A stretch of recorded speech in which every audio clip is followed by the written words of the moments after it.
Esse vídeo não é sobre um encontro de progressistas em Barcelona. Esse vídeo é sobre o que nós somos no Brasil. Esse vídeo é sobre vermos um presidente, nosso presidente atual, ser aplaudido de pé por lideranças mundiais. Fique até o final, principalmente se você ainda não aceitou, no seu terceiro mandato, não aceitou as ideias e as ações do nosso presidente. Veja as coisas que esse presidente vai falar, talvez do seu maior discurso, talvez o maior discurso de um presidente brasileiro até hoje. Esse discurso vai entrar para o currículo do Lula como o maior discurso, o mais importante, porque ele diz coisas que outros presidentes do mundo, nesse momento da geopolítica mundial, deveriam falar. O nosso papel é apontar o dedo para os verdadeiros culpados. Um punhado de bilionários concentra a maior parte da riqueza mundial. Eles querem que as pessoas acreditem que qualquer um pode chegar lá. Sim. Qualquer um consegue, talvez não ser bilionário, mas ser milionário. Esse é o pensamento neoliberal. Esse é o pensamento que faz com que continuemos aceitando o jogo do jeito que é. Só que é uma mentira. Alimento a falácia da meritocracia, mas chuto a escada para que outros não tenham a mesma oportunidade de subir. Pago menos impostos ou nada. Explora o trabalhador, destrói a natureza, manipula algoritmos. A desigualdade não é um fato, é uma escolha política. O que faz de nós progressistas é escolher a igualdade. A desigualdade não é um fato, é uma escolha política. E cada vez que escolhemos políticos que apoiam bilionários, nós estamos cavando para que os mais pobres continuem ficando mais pobres. E os mais ricos, é claro, né? Nosso lema deve estar sempre do lado do povo. Essa luta precisa ser global. De nada adianta manter a casa em ordem em um mundo em desordem. Os senhores da guerra jogam bombas em mulheres e crianças. Gastam em armas bilhões de dólares que poderiam ser usados para acabar com a fome, resolver o problema energético e o problema da saúde. O Sul global paga a conta de guerras que não provocou e de mudanças climáticas que não causou. É tratado como o quintal das grandes potências. É sufocado por tarifas abusivas e dívidas impagáveis. Finalmente, um presidente, e por sorte é o nosso presidente, está falando isso para o mundo e está repercutindo. Volta a ser visto como mero fornecedor de matérias-primas. Ser progressista na arena internacional é defender um multilateralismo reformado. É defender o que a faz prevalência sobre a força. É combater a fome e proteger o meio ambiente. É restituir a credibilidade da ONU, que foi corroída pela irresponsabilidade dos membros permanentes. É criar um sistema em que as regras valham para todos, em que países desenvolvidos em desenvolvimento estejam em pé de igualdade no Conselho de Segurança, no Banco Mundial, no FMI e na Organização Mundial do Comércio. Ou seja, não é mais a liderança de 4 ou 5 países do Ocidente. O que ele está pedindo é muito mais que principalmente o Sul global entre. Ou seja, ele está falando de China, África do Sul, América Latina, e não só do BRICS, ele está falando de multilateralismo. Então, assim, Mercosul, União Europeia, devolver o que a ONU quis fazer depois da Segunda Guerra, quando foi criada, devolver a voz a centenas de países, né? Esse não é um esforço só de governos, A internet se tornou um campo de batalha. Disputar as redes virtuais é uma tarefa incontornável, mas a disputa tem que ir além das telas. Tem que ser levado para as universidades, para as igrejas, para os sindicatos, para as associações, para os bairros e para a sociedade como um todo. A extrema-direita grita, mente e ataca. Não podemos ter medo de falar mais alto e com muita responsabilidade. Grita, mente e ataca. A extrema-direita faz isso. O presidente anterior, o que está preso, né? O que ele mais sabia fazer? Gritar, mentir e atacar. Não havia um dia, não houve um dia durante o mandato dele em que não aparecesse falando alguma coisa sem pé nem cabeça, mentiras, atacando e gritando, né? Principalmente, muito.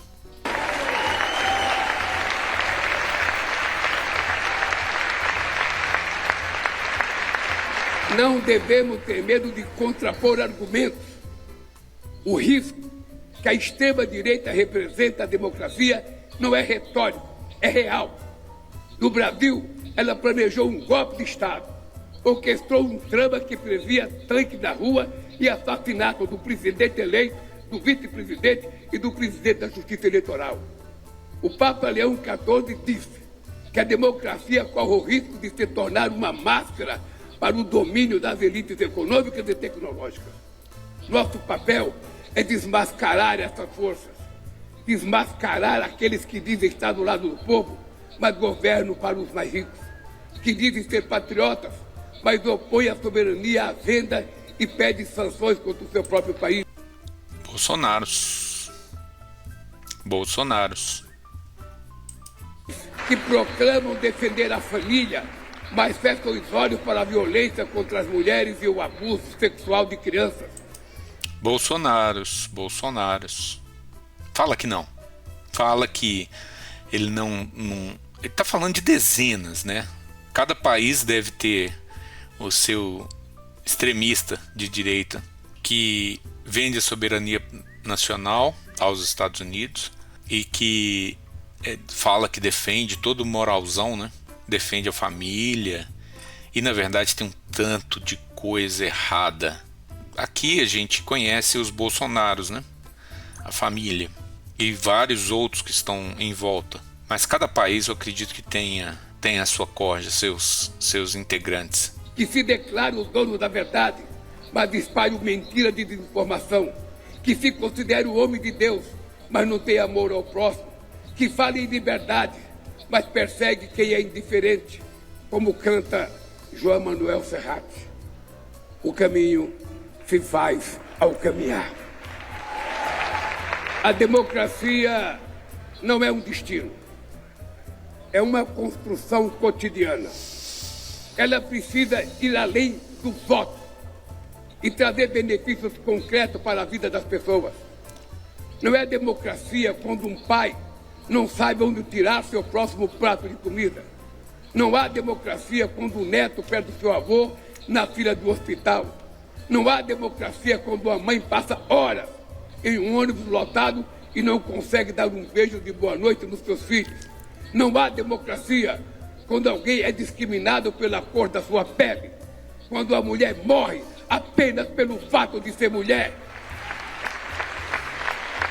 Temos que substituir o desalento pelo sonho, o ódio pela esperança.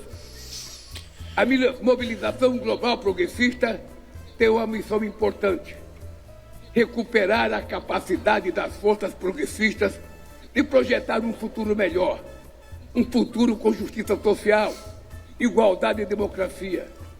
Esses três termos, mobilização global e progressista. Nesse discurso ele está falando uma coisa que ele prega há pelo menos 30 anos. Só que agora ele não está falando isso para o Brasil, ele está falando isso para o mundo.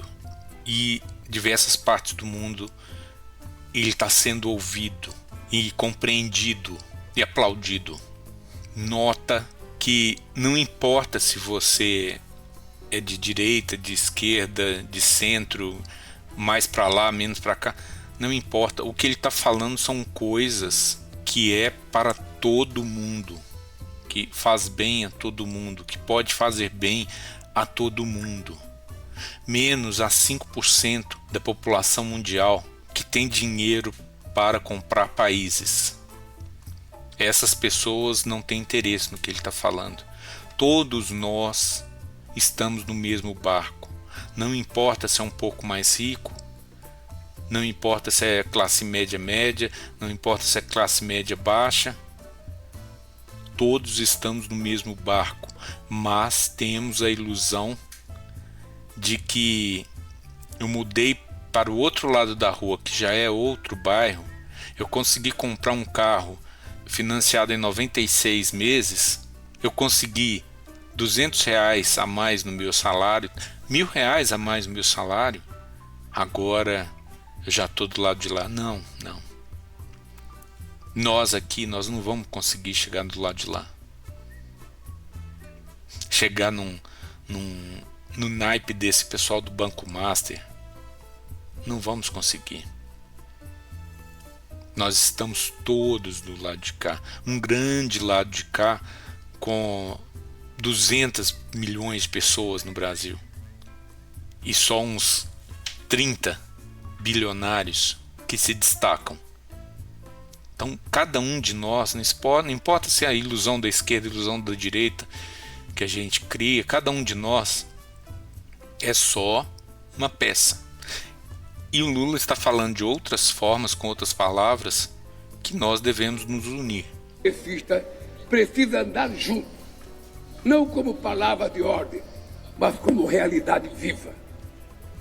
Queria dizer para vocês uma coisa, que eu preciso falar um minutinho de improviso. Desculpa, companheiro. Eu ando muito inquieto.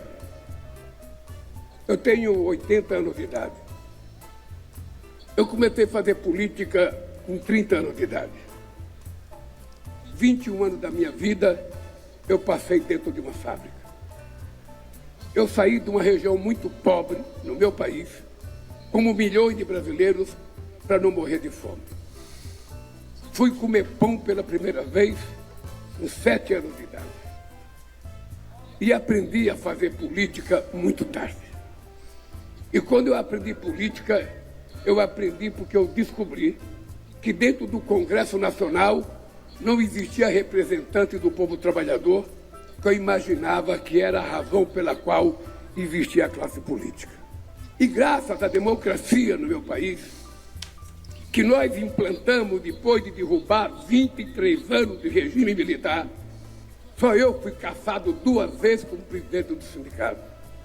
Graças à democracia, pela primeira vez no país, o Brasil elegeu um operário presidente da República sem diploma universitário, apenas com curso técnico, sabe, de torneiro mecânico. E eu queria ser eleito para provar que a inteligência não está ligada à quantidade de anos de universidade. A isto está ligado o conhecimento. A inteligência é uma coisa mais sagrada que a gente conquista no aprendizado dentro de uma fábrica ou com a sociedade brasileira. Tudo que eu sou...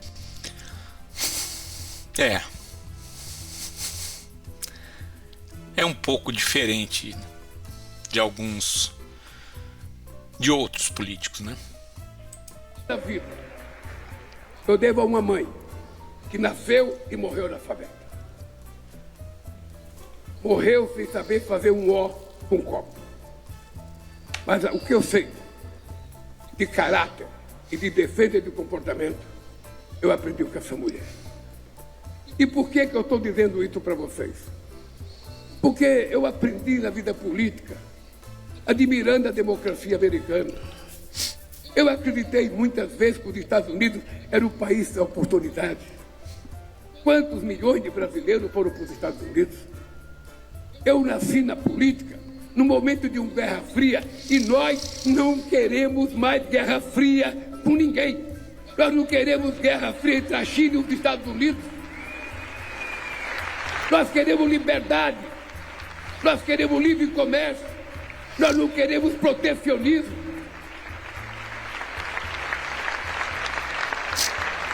A esquerda progressista foi vítima do discurso do consenso de Washington. Muita gente nova aqui não se lembra, mas quem tem 80 anos como eu se lembra, porque já tinha bons anos nos anos 80. E eu agora fico analisando o que está acontecendo no mundo. O que está acontecendo no mundo é que a querida Nações Unidas, que foi criado depois da Segunda Guerra Mundial, que criou um Conselho de Segurança com 5 membros permanentes para cuidar da paz, para cuidar da cordialidade, enfiando da fraternidade, o dedo na ferida, se transformaram em 5 senhores de guerra. Pronto. A ONU são senhores de guerra. Não permite que as coisas aconteçam. Quando um aprova uma coisa, o outro veta. E nós estamos vivendo em que mundo? Hoje nós temos uma quantidade de conflitos armados que é o maior desde a Segunda Guerra Mundial. Hoje nós temos guerra. A invasão do Iraque foi uma mentira. Cadê as armas químicas que o Saddam Hussein tinha? Nunca encontraram. A invasão pela França e pela Inglaterra na Líbia foi outra mentira, que mal cavava o Gaddafi naquele instante histórico da nossa humanidade. A invasão e o genocídio que foi feito por Israel em Gaza é outra mentira muito grande. E agora o bombardeio de Israel ao Líbano, com que pretexto? E agora mais, a invasão dos Estados Unidos ao Irã. A que pretexto? Eu queria, governador de Minnesota, lhe dizer uma coisa. Em 2010, eu fui ao Irã, junto com a Índia, junto com a Turquia, negociar com Ahmadinejad o acordo para que ele não pudesse enriquecer o urânio acima daquilo que o Brasil enriquecia para fins pacíficos. Porque no Brasil está na nossa Constituição. O Brasil está proibido de produzir e fabricar armas nucleares. Isso é da Constituição. E nós fomos lá para convencer o Ahmadinejad e o Khamenei. E depois de 2 dias, nós conseguimos um acordo. Um acordo que foi feito com base numa carta manuscrita que o Obama me mandou. Depois de 2 dias, Ahmadinejad aceitou fazer o acordo. Quando nós publicamos o acordo, eu imaginei que nós íamos ser elogiados porque o Irã não ia mais enriquecer o urânio e a parte que ele ia enriquecer ia mandar para a Turquia guardar. O que aconteceu, companheiro Pedro Sanches? A União Europeia e os Estados Unidos não aceitaram o acordo. E agora... Nota, você talvez... A sua memória chega até a pandemia, né? A gente não lembra de coisa antes da pandemia, né? Talvez.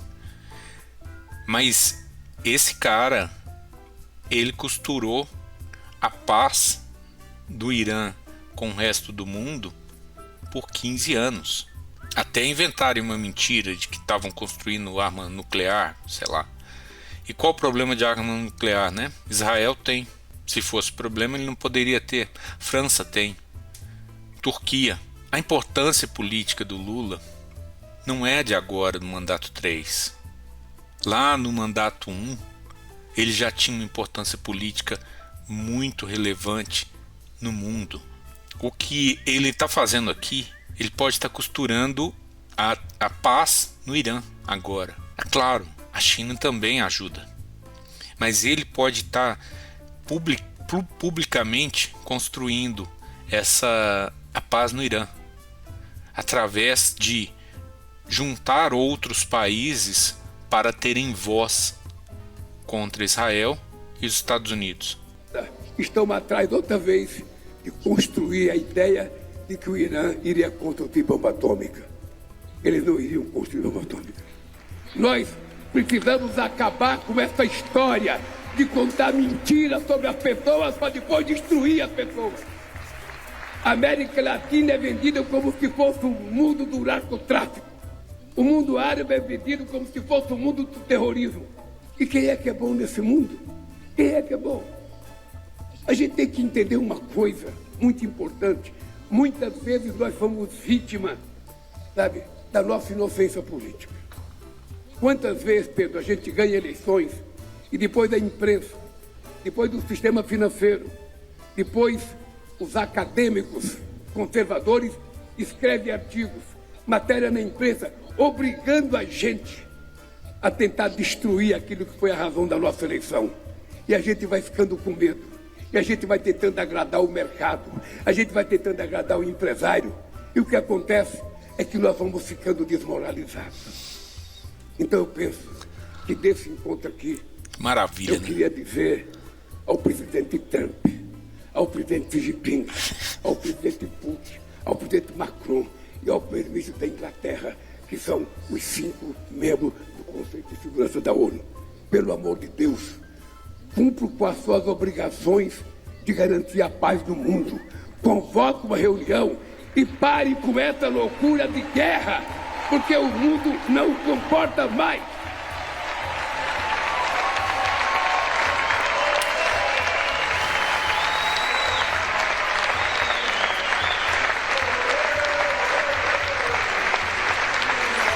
De pé.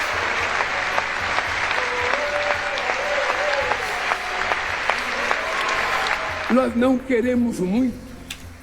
O povo pobre não quer muito. Ele não quer nem tomar as coisas dos ricos. O povo pobre quer ter direito a um emprego decente. Ele quer ter direito a um trabalho decente. Ele quer ter direito a morar numa casa boa. Ele quer ter direito a estudar. Ele quer ter direito que o seu filho possa ser doutor, igual o filho do seu patrão, igual o filho da sua patroa. Ele quer o direito de ter um sistema de saúde decente. É a única coisa que nós queremos, e tudo isso está na Bíblia. Tudo isso está na Constituição de cada país. Tudo isso está na Declaração Universal dos Direitos Humanos da ONU. E por que não se cumpre?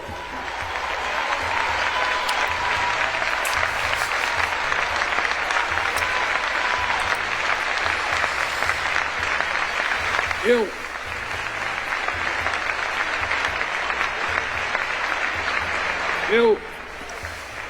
queria terminar dizendo uma coisa para vocês. Eu tenho 80 anos de idade. Eu tentei, presidente Pedro Chança, meu amigo sapateiro, eu tenho conversado muito com Deus. E tenho dito para Deus que eu quero viver 120 anos. Porque é preciso provar uma coisa. Eu quero provar uma coisa. Eu quero provar que a gente não fica velho. A gente não fica velho porque os anos passam. A gente não vai conseguir parar a rotação da Terra. Então os anos vão passar. Hoje eu tenho 80, o ano que vem vou ter 81. Mas isso não é que envelhece as pessoas. O que envelhece as pessoas são as pessoas perder a motivação, a perder uma causa. Se todos nós levantarmos de manhã com uma causa, para defender uma causa, a gente não fica velho. Eu digo para vocês que eu me sinto hoje igual quando eu tinha 50 anos de idade, porque eu tenho uma causa. A minha causa é a democracia, a minha causa é a liberdade, a minha causa é a igualdade, a minha causa é garantir que todas as pessoas sejam respeitadas. Um país pequeno como a ilha da companheira Mia, tem que ser respeitado igual o país do tamanho da Índia. Ninguém é medido pela potência tecnológica, pela potência econômica ou pelos navios de guerra que tem. Eu não quero guerra. Eu não quero guerra com o Xi Jinping, eu não quero guerra com o Putin, eu não quero guerra com os Estados Unidos. Eu não quero guerra nem com você, Mia. Eu quero paz, amor, fraternidade e ver o mundo progressivo para que o povo viva melhor e dignamente. É isso que eu quero. A minha arma é o argumento. A minha arma é o argumento. A minha arma é a razão. Quando o presidente Trump taxou o Brasil, dizendo que tinha débito com o Brasil, eu mostrei um documento. Os Estados Unidos, em 15 anos, teve 410 bilhões de superávit para o Brasil. E eu disse, ninguém vai ganhar de mim com mentira. Eu não tenho a riqueza que ele tem. Eu não tenho a tecnologia que ele tem. E tampouco eu tenho um navio que ele tem. Eu não quero guerra. A única coisa que eu quero é dizer para ele que mesmo sendo pobre, tem uma coisa que nós temos que ter, que é caráter, honestidade e decência, para a gente respeitar o direito de todos. Caráter e decência, isso não é coisa da extrema-direita. Eles usam de mentira, de gritaria. Eu realmente fiquei bastante emocionado com esse discurso. Eu vi só pequenos trechos antes e é o ápice, né, da carreira política dele. E não dá muito para comparar. Bom, enfim, foi muito mais didático do que eu pensava. Eu pensei que seria mais uma leitura ali de um prompt na frente dele, mas ele realmente fez o discurso. Bom, você que ficou até aqui, se emocionou também? Comenta aqui embaixo, dá o like, ajuda o canal. Agora apareceram 2 vídeos, um deles é para você. Tapioca Pirata agradece.